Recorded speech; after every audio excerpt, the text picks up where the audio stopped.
ठरलं तर मग या मालिकेच्या येणाऱ्या भागामध्ये सायलीच्या एका कृत्याने पोलिसांनी प्रतिमा रविराजच्या स्वाधीन केलेला आहे.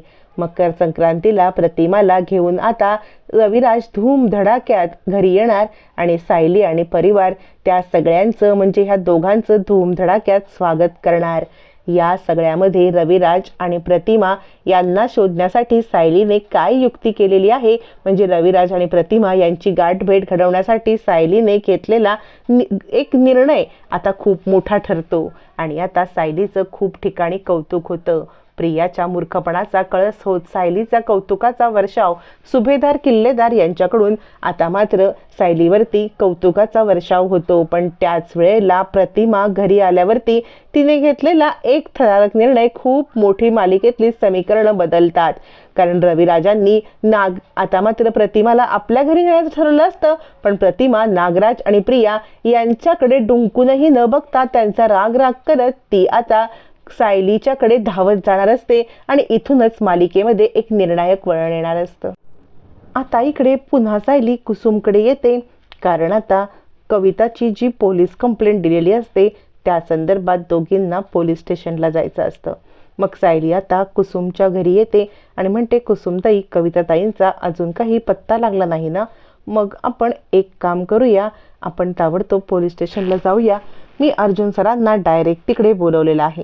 अर्जुन सर तिकडे डायरेक्ट येतील, मग आपल्याला त्यांची सुद्धा मदत होईल. म्हणजे त्यांची पोलीस स्टेशनला ओळख असल्यामुळे आपल्याला त्यांची मदत घेता येईल आणि त्यासाठी आपण दोघी पण जाणं आवश्यक आहे. कारण कविताताईंना ओळखणारी तू फक्त एकटीच आहेस, त्यामुळे तू तिकडे असशील तर आपल्याला त्याचा नक्की फायदा होईल. यावरती कुसुम म्हणते, हो सायली, तू म्हणतेस तसंच करूया, मी सुद्धा तुमच्यासोबत येते आहे. मग आता कुसुम विचार करते की तसा माझ्याकडे कविताचा कोणता फोटो नाही आहे, पण कविताची काही वस्तू आहेत आणि त्या वस्तू जर का पोलिसांना मी दाखवल्या तर नक्कीच त्याचा उपयोग होईल.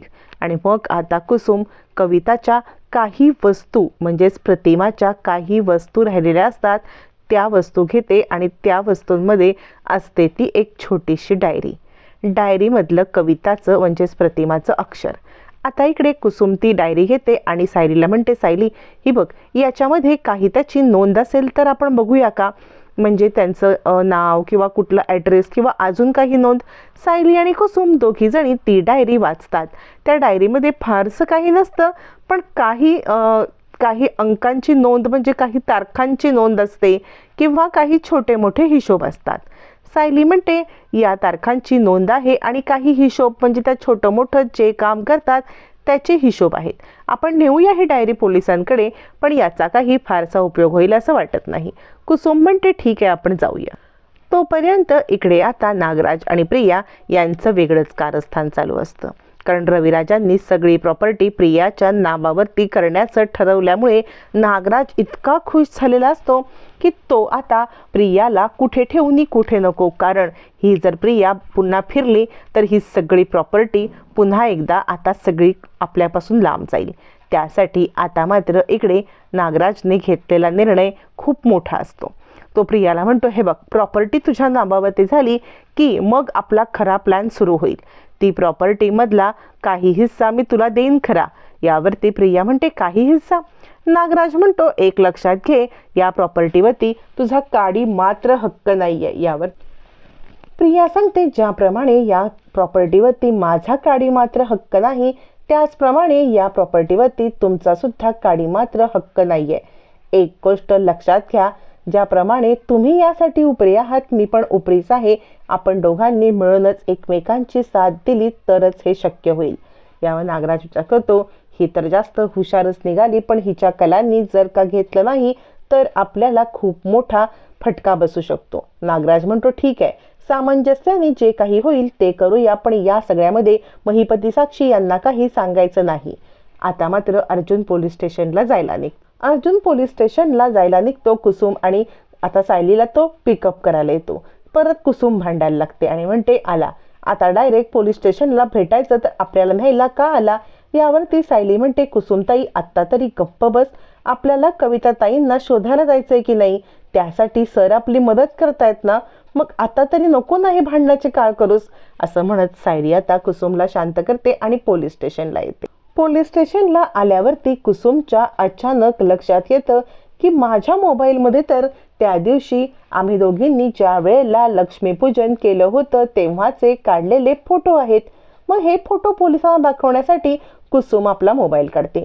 कुसुम आपल्या मोबाईलमधले कविताचेच म्हणजेच प्रतिमाचे फोटो आता पोलिसांच्या समोर धरते.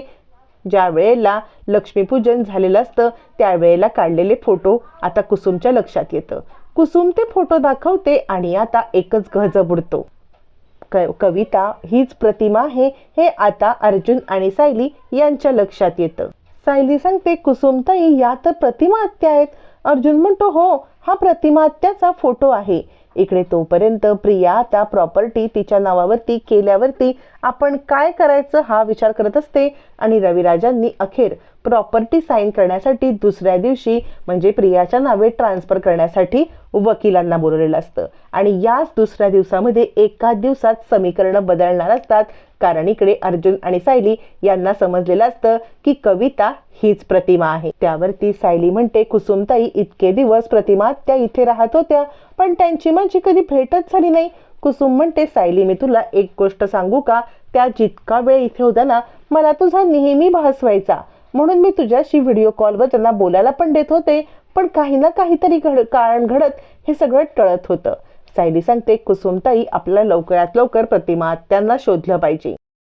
आता मात्र सायलीच्या एका कृत्याने म्हणजे कुसुमने फोटो दाखवल्यामुळे पोलिसांकडे कंप्लेंट नोंदवली जाते आणि आता कविताचा फोटो पण दिला जातो. कविता हीच प्रतिमा आहे हे पण पोलिसांना सांगितलं जातं. आता पोलिसांना आत्ताचा रिसेंट फोटो मिळाल्यामुळे कवितालाच म्हणजे प्रतिमाला शोधणं खूप सोपं जाणार असतं. मग पोलीस तो फोटो आपल्या मोबाईलमध्ये ट्रान्सफर करून घेतात आणि सांगतात, थोडीशी मुदत द्या. आत्तापर्यंत रविराज किल्लेदार यांनी 21 वर्षापूर्वीचे फोटो दिल्यामुळे आम्हाला काही क्लू मिळत नव्हता, रिसेंट फोटोमुळे आम्हाला क्लू मिळेल, असं म्हणत ते सायली कुसुमला पाठवतात. सायली घरी येऊन सगळ्यांना हा प्रकार सांगते आणि आता प्रतिमा परत यावी म्हणून घरामध्ये महापूजा घातली जाते. तो दिवस असतो दुसरा दिवस, ज्या दिवशी रविराज प्रॉपर्टी प्रियाच्या नावावरती करणार असतात. त्याच दिवशी घरामध्ये पूजा घातली जाते आणि रविराजांना पण ही बातमी सांगितली जाते की प्रतिमा वंश सापडल्यात असा कल्पना फोन करून निरोप देते. आता मात्र रविराज सांगतात की आता हा निर्णय माझा आणि प्रतिमाचा होता. या निर्णयामध्ये प्रतिमाने साथ दिली होती तर प्रतिमा आल्यावरतीच याचा आता काटेकोरपणे पालन करू आणि ते ट्रान्सफर करण्याची प्रॉपर्टी प्रक्रिया पुढे ढकलली जाते. नियतीने योग्य खेळ खेळलेला असतो. इकडे दुसऱ्या दिवशी महापूजा, तिकडे पोलिसांना रविराजांना पोलिसांनी फोन करून कविता सापडली आहे या एरियामध्ये असं म्हणत रविराजांना बोलवून आता मात्र प्रतिमाला रविराजांच्या स्वाधीन करत खूप मोठा आता ट्विस्ट येणार आहे. प्रतिमा घरी तर येणार पण ती नागराज आणि प्रिया यांचा हेट करत आता मात्र सायलीला मिठी मारणार आहे. त्यामुळे मकर संक्रांतीला धूम धडाक्यात साजरा होणार आहे.